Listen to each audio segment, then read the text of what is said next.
എല്ലാവർക്കും നമസ്കാരം. ഇന്ന് നമ്മൾ ധർമ്മിഷ്ഠനായ രാധേയൻ എന്ന പാഠത്തിന്റെ ബാക്കി ഭാഗമാണ് പഠിക്കുന്നത്. അതായത് പേജ് നമ്പർ 53 എന്നോടൊത്ത് എൻ്റെ ഈ രഥത്തിൽ എന്ന് തുടങ്ങി 54 പേജിൽ അസ്വാഭാവികവും പരീക്ഷീണവുമായ ശബ്ദത്തിൽ അവൻ കൃഷ്ണനോട് പറഞ്ഞു എന്നുവരെയുള്ള ഭാഗമാണ് ഇന്ന് പഠിക്കുന്നത്. പാഠത്തിലേക്ക് കടക്കുന്നതിന് മുമ്പ് കഴിഞ്ഞ ക്ലാസ്സിൽ പഠിച്ചത് ഒന്ന് നോക്കാം. കർണൻ രാധേയനല്ലെന്നും കൗന്ദേയനാണെന്നും കൃഷ്ണൻ വെളിപ്പെടുത്തുന്നു. കൂടാതെ ശാസ്ത്രവിധി അനുസരിച്ച് കർണൻ പാണ്ഡവൻ തന്നെയെന്ന് കൃഷ്ണൻ സമർത്ഥിക്കുന്നു. തന്നോടൊപ്പം ഈ രഥത്തിൽ ഇപ്പോൾ തന്നെ പാണ്ഡവ സങ്കേതത്തിലേക്ക് ചെന്നിറങ്ങാം എന്ന് കൃഷ്ണൻ കർണനോട് പറയുന്നു. സുയോധനന്റെ ഗർവിനും ബലത്തിനും മുഴുവൻ ആധാരമായ കർണൻ യുധിഷ്ഠിരന്റെ സ്വന്തം ജ്യേഷ്ഠൻ സോദരനാണെന്ന് അവരും ലോകവും അറിയട്ടെ എന്നും കൃഷ്ണൻ കർണനോട് പറയുന്നു. ഈ വാക്കുകളെല്ലാം കേട്ട് മൂകനായി നിൽക്കുന്ന കർണന്റെ മൗനത്തിന്റെ സാരം ഗ്രഹിച്ച് ശേഷം കൃഷ്ണൻ വീണ്ടും കർണനോട് പറയുന്ന വാക്കുകളാണ് നമ്മൾ ഇന്ന് പഠിക്കുന്നത്. ഈ പാരഗ്രാഫിൽ കർണനെ പാണ്ഡവപക്ഷത്തേക്ക് ക്ഷണിക്കുകയാണ് കൃഷ്ണൻ. അതിനായി അദ്ദേഹം ധാരാളം വാഗ്ദാനങ്ങളും നൽകുന്നു. കൃഷ്ണൻ കർണന് നൽകുന്ന വാഗ്ദാനങ്ങളാണ് ഈ ഭാഗത്ത് വിവരിക്കുന്നത്. പാഠത്തിലേക്ക് കടക്കാം, നോക്കാം. എന്നോടൊത്ത് എന്റെ ഈ രഥത്തിൽ പാണ്ഡവ സങ്കേതത്തിൽ വരാൻ ഞാൻ നിന്നപേക്ഷിക്കുന്നത് ഈ മഹാരഹസ്യം ലോകത്തോട് ജ്ഞാപനം ചെയ്യാൻ മാത്രമല്ല, നീ വിശ്വൈക വീരനാണെന്ന് എന്നും അറിഞ്ഞവനാണ് ഞാൻ. സത്യവാദിയും ധർമ്മചാരിയുമാണ് അജ്ഞാത സ്വജനമായ നീ എന്ന് എനിക്കെന്നും അറിയാം. വിധി നിയോഗത്താലാവാം നിന്റെ രഹസ്യം ഞാൻ നിന്റെ മുമ്പിൽ ഇതുവരെ അനാവരണം ചെയ്തില്ല. എന്നാൽ ഇന്ന് ഞാൻ അത് തുറന്നു പ്രസ്താവിക്കുന്നു. എന്നോടൊത്ത് പാണ്ഡവ സങ്കേതത്തിൽ ചെന്നിറങ്ങുന്ന നീ ജ്യേഷ്ഠ സോദരനാണെന്ന് പാണ്ഡവർ അറിയും. ജ്യേഷ്ഠനായ നിന്നെ അവർ5 പേരും കാൽ പിടിച്ചാദരിക്കും. ദ്രൗപദിയുടെ 5 മക്കളും അർജുനപുത്രനായ അഭിമന്യുവും നിന്റെ മുമ്പിൽ സാഷ്ടാംഗം നമസ്കാരം ചെയ്ത് നിന്റെ പാദധൂളികൾ ശിരസിലണിയും. പാണ്ഡവപക്ഷക്കാരായി എത്തിയിട്ടുള്ള സമസ്ത രാജാക്കളും ജനങ്ങളും പരമസമ്പൂജ്യനായ പാണ്ഡവ ജ്യേഷ്ഠനായി നിന്നെ പൂജിക്കും. വൃഷ്ണികളായ ഈ ഞങ്ങളും ദൃഷ്ടദ്യുമ്നാദ്യരായ പാഞ്ചാലരും സ്വജന നായകനായ കർണനെ നമസ്കരിക്കുകയും അവനെ മഹാരാജാവായി അഭിഷേചിക്കുകയും ചെയ്യും എന്നും നീ അറിയണം. നോക്കാം. എന്നോടൊത്ത് എന്റെ ഈ രഥത്തിൽ പാണ്ഡവ സങ്കേതത്തിൽ വരാൻ ഞാൻ നിന്നോട് അപേക്ഷിക്കുന്നത് ഈ മഹാരഹസ്യം ലോകത്തോട് ജ്ഞാപനം ചെയ്യാൻ മാത്രമല്ല, അതായത് തന്നോടൊപ്പം പാണ്ഡവരുടെ താവളത്തിലേക്ക് വരാൻ അപേക്ഷിക്കുകയാണ് കൃഷ്ണൻ. അത് ഈ മഹാരഹസ്യം, അതായത് കുന്തിയുടെ മകനാണ് അല്ലെങ്കിൽ പാണ്ഡവരിൽ ഒരാളാണ് എന്ന് ഉള്ള സത്യം, രഹസ്യം ലോകത്തോട് ജ്ഞാപനം ചെയ്യാൻ മാത്രമല്ല, ജ്ഞാപനം ചെയ്യുക എന്ന് വെച്ചാൽ അറിയിക്കുക, ലോകരോട് അറിയിക്കാൻ മാത്രമല്ല, പിന്നെന്തിനാണ്, നീ വിശ്വൈക വീരനാണെന്ന് എന്നും അറിഞ്ഞവനാണ് ഞാൻ. ലോകമഹാവീരൻ, ലോകം മുഴുവൻ അറിയപ്പെടുന്ന വീരനാണെന്ന് എന്നും എനിക്ക് അറിയാം. സത്യവാദിയും ധർമ്മചാരിയുമാണ് അജ്ഞാത സ്വജനമായ നീ എന്ന് എനിക്ക് എന്നും അറിയാം. കൃഷ്ണൻ പറയുകയാണ് കർണൻ സത്യവാദിയും ധർമ്മചാരിയുമാണ്. അതെ, സത്യത്തിൽ നിന്നും ധർമ്മത്തിൽ നിന്നും വ്യതിചലിക്കാത്ത ആളാണ് കർണൻ. അത് കൃഷ്ണൻ അറിയാം. അത് മാത്രമല്ല, വിശ്വൈക വീരനാണ് കർണൻ എന്ന് കൃഷ്ണൻ അറിയാം. വിധി നിയോഗത്താലാവും നിന്റെ രഹസ്യം ഞാൻ നിന്റെ മുമ്പിൽ ഇതുവരെ അനാവരണം ചെയ്തില്ല. അനാവരണം ചെയ്യുക എന്ന് വെച്ചാൽ തുറന്നു കാട്ടുക. വിധിവശാൽ നീ ആരാണെന്നുള്ള സത്യം ഇതുവരെ ഞാൻ നിന്നോട് പറഞ്ഞിട്ടില്ല. നിന്നെ കുറിച്ചിട്ടുള്ളതായുള്ള എല്ലാ കാര്യങ്ങളും എനിക്കറിയാം. നീ വിശ്വൈക വീരനാണ്, സത്യവാദിയും ധർമ്മചാരിയുമാണ്, മാത്രമല്ല അജ്ഞാത സ്വജനമാണ് നീ. എന്റെ ആരും അറിയപ്പെടാത്ത സ്വന്തം ആളാണ്.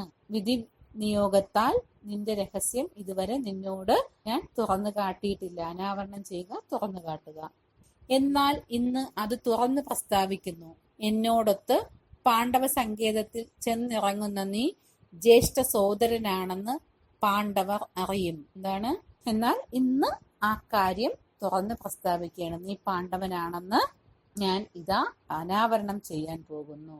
എന്നോടൊപ്പം പാണ്ഡവ സങ്കേതത്തിൽ വന്നിറങ്ങുന്ന നീ പാണ്ഡവരുടെ ജ്യേഷ്ഠനാണെന്ന് ഇന്ന് എല്ലാവരും അറിയാൻ പോകുന്നു എന്ന് കൃഷ്ണൻ പറയുന്നു. പിന്നെയോ, ജ്യേഷ്ഠനായ നിന്നെ അവർ 5 പേരും കാൽ പിടിച്ചാദരിക്കും. ദ്രൗപദിയുടെ 5 മക്കളും അർജുനപുത്രനായ അഭിമന്യുവും നിന്റെ മുൻപിൽ സാഷ്ടാംഗം നമസ്കാരം ചെയ്ത് നിന്റെ പാദധൂളികൾ ശിരസിലണിയും. അതായത് നീ പാണ്ഡവ സങ്കേതത്തിലേക്ക് എത്തിച്ചേർന്നാൽ ജ്യേഷ്ഠനായ നിന്നെ അവർ 5 പേരും കാൽ പിടിച്ചാദരിക്കും. അവർ 5 പേരെന്ന് പറയുന്നത് യുധിഷ്ഠിരൻ, ഭീമൻ, അർജുനൻ, നകുലൻ, സഹദേവൻ എന്നീ പാണ്ഡവർ 5 പേരും നിന്നെ കാൽ പിടിച്ചാദരിക്കും. ദ്രൗപദിയുടെ 5 മക്കളും, ദ്രൗപദി എന്ന് പറയുന്നത് പാണ്ഡവരുടെ ഭാര്യയാണ് ദ്രൗപദി. പാഞ്ചാല ദേശത്തെ ദ്രുപദന്റെ മകളാണ് ദ്രൗപദി. അപ്പോൾ ദ്രൗപദിയുടെ 5 മക്കളും പിന്നെ അർജുനപുത്രനായ അഭിമന്യു. അഭിമന്യു എന്ന് പറയുന്നത് അർജുനന്റെയും സുഭദ്രയുടെയും മകനാണ്. ആ അഭിമന്യു നിന്റെ മുമ്പിൽ സാഷ്ടാംഗം നമസ്കാരം ചെയ്ത് നിന്റെ പാദധൂളികൾ ശിരസിലണിയും. അതായത് നിന്റെ കാൽക്കൽ വീണ് അവർ നമസ്കരിക്കും എന്നാണ് കൃഷ്ണൻ വാഗ്ദാനം നൽകുന്നത്. പിന്നെ പാണ്ഡവ പക്ഷക്കാരായി എത്തിയിട്ടുള്ള സമസ്ത രാജാക്കളും ജനങ്ങളും പരമസമ്പൂജ്യനായ പാണ്ഡവ ജ്യേഷ്ഠനായി നിന്നെ പൂജിക്കും. പിന്നെ പാണ്ഡവ പക്ഷക്കാരായിട്ടുള്ള, ഞാൻ നേരത്തെ പറഞ്ഞിട്ടുണ്ടായി, മഹാഭാരത യുദ്ധം തീർച്ചയായി കഴിഞ്ഞു. ആ സമയത്ത് പല രാജ്യങ്ങളിലെയും രാജാക്കന്മാരും സേനകളും ഒക്കെ പാണ്ഡവ പക്ഷത്തും കൗരവ പക്ഷത്തുമായി സ്ഥാനം പിടിച്ചു. ഓരോ പക്ഷം ചേർന്നു. അപ്പോൾ പാണ്ഡവ പക്ഷത്ത് ചേർന്നിട്ടുള്ള എല്ലാ രാജാക്കന്മാരും ജനങ്ങളും എല്ലാവരും നിന്നെ പരമസമ്പൂജ്യനായി, ഏറ്റവും അധികം പൂജിക്കപ്പെടേണ്ട, ആദരിക്കപ്പെടേണ്ട വ്യക്തിയായി കണ്ട് അവരെല്ലാം നിന്നെ ആദരിക്കും, പൂജിക്കും എന്ന് കൃഷ്ണൻ പറയുന്നു. വൃഷ്ണികളായ ഈ ഞങ്ങളും ദൃഷ്ടദ്യുമ്നാദ്യരായ പാഞ്ചാലരും സ്വജന നായകനായ കർണനെ നമസ്കരിക്കുകയും അവനെ മഹാരാജാവായി അഭിഷേചിക്കുകയും ചെയ്യും എന്നു നീ അറിയണം. അതായത് വൃഷ്ണികളായ ഈ ഞങ്ങളും, അതായത് വൃഷ്ണികൾ നേരത്തെ പറഞ്ഞതുപോലെ യാദവന്മാർ, യാദവരായ ഈ ഞങ്ങളും ദൃഷ്ടദ്യുമ്നാദ്യരായ പാഞ്ചാലരും, അതായത് ദൃഷ്ടദ്യുമ്നൻ പാഞ്ചാലിയുടെ സഹോദരനാണ് ദൃഷ്ടദ്യുമ്നൻ, പാഞ്ചാലന്റെ മകനാണ് ദൃഷ്ടദ്യുമ്നൻ. ദൃഷ്ടദ്യുമ്നരും പാഞ്ചാല ദേശത്തെ ആൾക്കാരാണ് പാഞ്ചാലർ. അപ്പോൾ പാഞ്ചാല ദേശത്തെ ജനങ്ങളും ദൃഷ്ടദ്യുമ്നനും ഉൾപ്പെടെയുള്ള എല്ലാവരും നിന്നെ മഹാരാജാവായിട്ട് അഭിഷേകിക്കും. അതായത് പാണ്ഡവ പക്ഷത്തേക്ക് കർണൻ വന്നാൽ പാണ്ഡവ പക്ഷത്തുള്ള ജനങ്ങളും പാണ്ഡവരും എല്ലാവരും കർണനെ ആദരിക്കുകയും രാജാവായി അഭിഷേകം ചെയ്യുമെന്നാണ് കൃഷ്ണൻ പറയുന്നത്. അടുത്ത പാരഗ്രാഫ് നോക്കാം. കണ്ണുകൾക്ക് മുമ്പിൽ വിരിഞ്ഞ ഏതോ ദൃശ്യം നോക്കി അഭിഭൂതമായ ഭാവത്തിൽ കൃഷ്ണൻ തുടർന്നു. പാണ്ഡവ കുലഗുരുവായ ധൗമ്യൻ കർണന്റെ അഭിഷേചന കർമ്മത്തിൽ അഗ്നിയാഹൂതി കഴിക്കും. വേദജ്ഞരായ ദ്വിജന്മാരുടെ കാർമ്മികത്വത്തിൽ പാണ്ഡവരേവരും പാണ്ഡവപുത്രന്മാരും പാഞ്ചാല മാത്സ്യ ചേതി രാജാക്കന്മാരും ഈ ഞാനും ചേർന്ന് പാണ്ഡവ മഹാരാജാവായി കർണന്റെ കിരീടധാരണ കർമ്മങ്ങൾ ആചരിക്കും. പാർശ്വത്തിൽ പട്ടമഹിഷിയായ ദ്രൗപദിയുമൊത്ത് സിംഹാസനാരൂഢനായിരിക്കുന്ന കർണന്റെ ശീർഷോപരി യുവരാജാവായ യുധിഷ്ഠിരൻ വെൺചാമരമുയർത്തി നിൽക്കും. ഭീമസേനൻ നിന്റെ സിംഹാസനത്തിനു പിന്നിൽ നിന്ന് വെൺകൊറ്റക്കൊട പിടിക്കും. പുലിത്തോൽ പൊതിഞ്ഞ് കിങ്ങിണികൾ ശബ്ദിക്കുന്ന നിന്റെ ശ്വേതാശ്വരഥത്തിന്റെ കടിഞ്ഞാൺ പിടിച്ച് അർജുനൻ നിനക്ക് പരിചര്യം ചെയ്യും. നിന്റെ പാദപരിചര്യക്കായി അഭിമന്യു കുമാരൻ നിന്റെ സവിധത്തിൽ വർത്തിക്കും. നകുല സഹദേവന്മാരും ദ്രൗപദീ പുത്രന്മാരും നിന്റെ അനുജ്ഞകൾ കാത്ത് നിലകൊള്ളും. പാഞ്ചാലന്മാർ മഹാനായ ബന്ധുവിനെ ശമത്തിലും യുദ്ധത്തിലും ഒരുപോലെ പിന്തുടരും. കർണ, ഈ ഞാനും സമസ്ത വൃഷ്ണന്തക ജനങ്ങളും നിന്റെ പിന്നിൽ തന്നെ നിരക്കുമെന്നും നീ അറിയണം. ഭ്രാതാക്കളായ പാണ്ഡവരുമൊത്ത് ഈ മഹാരാജ്യത്തിന്റെ ഛാത്രാധിപത്യം നടത്താനാണ് കർണ ഞാൻ നിന്നെ ക്ഷണിക്കുന്നത്. സ്വന്തം അനുജന്മാരായ പാണ്ഡവരുമായി നീ സൗഭാത്രം പുലർത്തുന്ന കാഴ്ച കണ്ട് മിത്രങ്ങൾ സന്തോഷിക്കുകയും ശത്രുക്കൾ കിടിലം കൊള്ളുകയും ചെയ്യട്ടെ.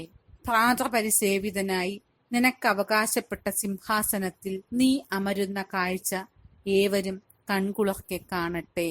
ശബ്ദവും ചലനവും വീണ്ടും കൈവരുത്താൻ കർണൻ സാഹസപ്പെടുന്നത് പോലെ തോന്നി.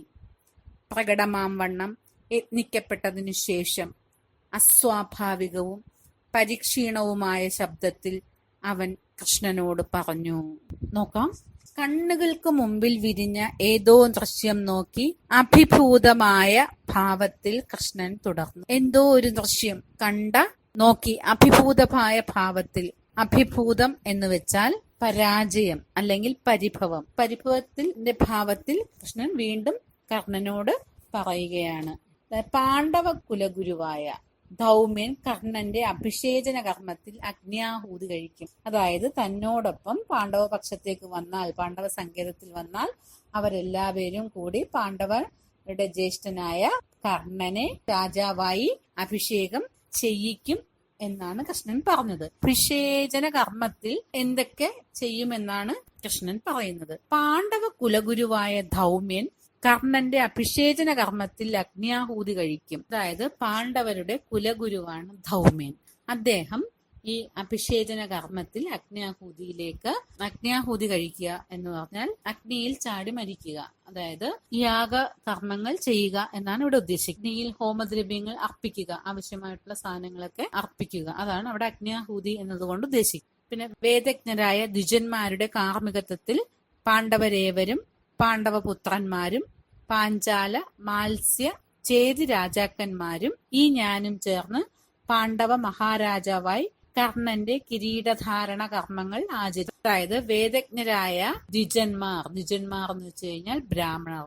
വേദജ്ഞരായ ദ്വിജന്മാരുടെ കാർമ്മികത്വത്തിൽ അവരെ കർമ്മികളായി പാണ്ഡവരും പാണ്ഡവപുത്രന്മാരും പാഞ്ചാല മാത്സ്യ ചേതി രാജാക്കന്മാരും, ഓരോരോ രാജ്യത്തെ രാജാക്കന്മാരാണ്. അതായത് പാഞ്ചാല ദേശത്തത് പാഞ്ചാല മാത്സ്യ ചേതി രാജ്യത്തെ രാജാക്കന്മാരും ഈ ഞാൻ കൃഷ്ണനും ചേർന്ന് പാണ്ഡവ മഹാരാജാവായി കർണനെ വാഴിക്കുമെന്നാണ് കൃഷ്ണൻ പറയുന്നത്. പാർശ്വത്തിൽ പട്ടമഹിഷിയായ ദ്രൗപദിയുമൊത്ത് സിംഹാസനാരൂഢനായിരിക്കുന്ന കർണന്റെ ശീർഷോപരി യുവരാജാവായ യുധിഷ്ഠിരൻ വെഞ്ചാമരം ഉയർത്തി നിൽക്കും. കർണന്റെ പട്ടമഹർഷിയായിട്ട് ദ്രൗപദി ഉണ്ടാകും. പാണ്ഡവരുടെ ഭാര്യയാണ് ദ്രൗപദി. അപ്പോൾ ആ ദ്രൗപദി പട്ടമഹർഷി എന്ന് വെച്ചാൽ രാജ്ഞി സ്ഥാനം കൊടുക്കുന്നത്. രാജാക്കന്മാർക്ക് പല ഭാര്യമാരുണ്ടാകും, പക്ഷേ പ്രമുഖ സ്ഥാനം ആണ് ഈ പട്ടമഹിഷി സ്ഥാനം. ആ പട്ടമഹിഷി സ്ഥാനം അലങ്കരിക്കുന്നത് ദ്രൗപദിയായിരിക്കും. പിന്നെ അങ്ങനെ ദ്രൗപദിയും സിംഹാസനത്തിലിരിക്കുന്ന കർണന്റെ ശീർഷോപരി യുവരാജാവായ യുധിഷ്ഠിരൻ വെഞ്ചാമരമുയർത്തി പിടിച്ചു നിൽക്കും. അതായത് ശീർഷോപരി എന്ന് വെച്ചാൽ ശിരസിന് മുകളിൽ. ഭീമസേനൻ സിംഹാസനത്തിന് പിന്നിൽ നിന്ന് വെൺകൊറ്റക്കുട പിടിക്കും.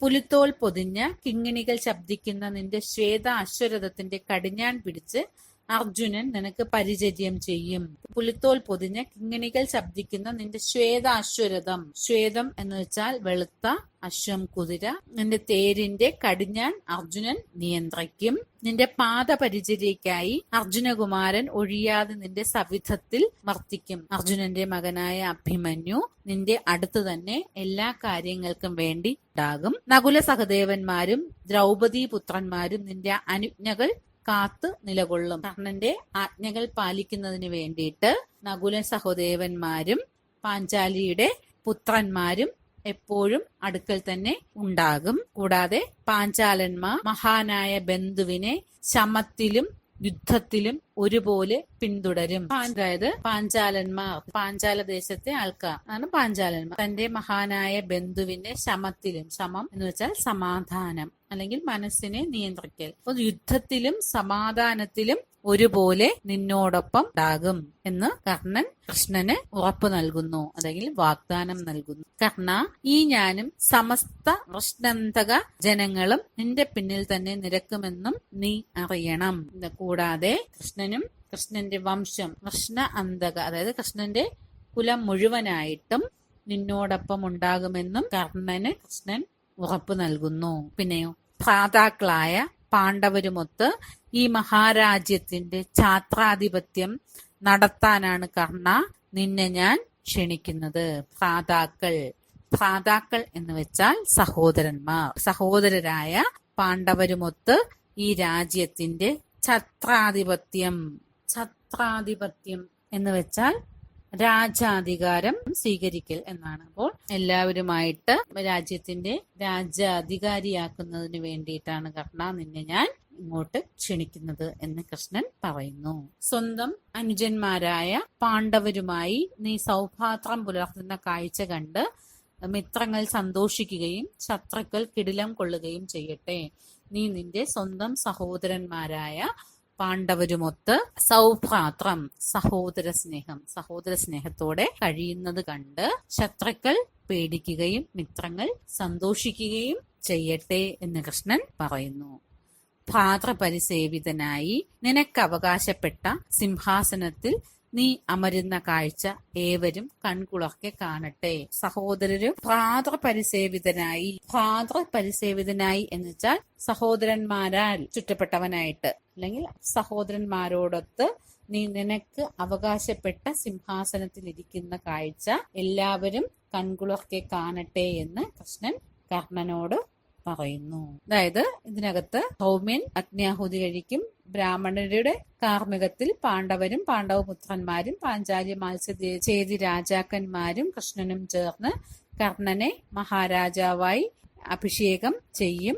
അങ്ങനെ രാജാവായി അഭിഷേകം ചെയ്യുന്ന കർണന്റെ പാർശ്വത്തിൽ വശത്തായിട്ട് പട്ടമഹിഷിയായി ദ്രൗപദി ഉണ്ടാകും. പാണ്ഡവരേവരും കർണന്റെ ആജ്ഞകൾക്കും പരിചര്യം ചെയ്യാനായിട്ട് കൂടെ തന്നെ ഉണ്ടാകുമെന്നും പാഞ്ചാലന്മാർ കർണന്റെ ശമത്തിലും യുദ്ധത്തിലും ഒരുപോലെ പിന്തുടരും. കൃഷ്ണന്റെ വംശം മുഴുവനും കർണന്റെ ഒപ്പം ഉണ്ടാകുമെന്നും നീ സഹോദരന്മാരോടൊത്ത് രാജ്യാധികാരം ഏൽക്കുന്ന കാഴ്ച കണ്ട് ബന്ധുക്കൾ സന്തോഷിക്കുകയും ശത്രുക്കൾ ഭയപ്പെടുകയും ചെയ്യട്ടെ എന്നാണ് കൃഷ്ണൻ കർണനോട് പറയുന്നത്. ശബ്ദവും ചലനവും വീണ്ടും കൈവരുത്തുവാൻ കർണൻ സാഹസപ്പെടുന്നത് പോലെ തോന്നി. അതായത് കൃഷ്ണന്റെ ഈ വാക്കുകളെല്ലാം കേട്ട് ശബ്ദവും ചലനവും നഷ്ടപ്പെട്ടതുപോലെ ഇരുന്ന കർണൻ ശബ്ദവും ചലനവും ഒക്കെ തിരിച്ച് കൈവരുത്തുവാൻ വളരെ കഷ്ടപ്പെടുന്നത് പോലെ തോന്നി. പ്രകടമാം വണ്ണം യത്നപ്പെട്ടതിനു ശേഷം അസ്വാഭാവികവും പരിക്ഷീണവുമായ ശബ്ദത്തിൽ അവൻ കൃഷ്ണനോട് പറഞ്ഞു. വളരെയധികം പ്രയാസപ്പെട്ട് ശബ്ദവും ചലനവുമൊക്കെ കൈവശപ്പെടുത്തിയതിനു ശേഷം സ്വാഭാവികമല്ലാത്ത അസ്വാഭാവികവും പരിക്ഷീണവുമായ വളരെ ക്ഷീണിച്ചതുമായ ശബ്ദത്തിൽ കർണൻ കൃഷ്ണനോട് പറഞ്ഞു. കർണൻ കൃഷ്ണനോട് പറയുന്ന മറുപടി എന്താണെന്ന് നമുക്ക് അടുത്ത ക്ലാസ്സിൽ പഠിക്കാം. നിങ്ങൾ പുസ്തകം നന്നായിട്ട് വായിക്കുക. ഇതോടെ ഇന്നത്തെ ക്ലാസ് കഴിഞ്ഞു. നന്ദി.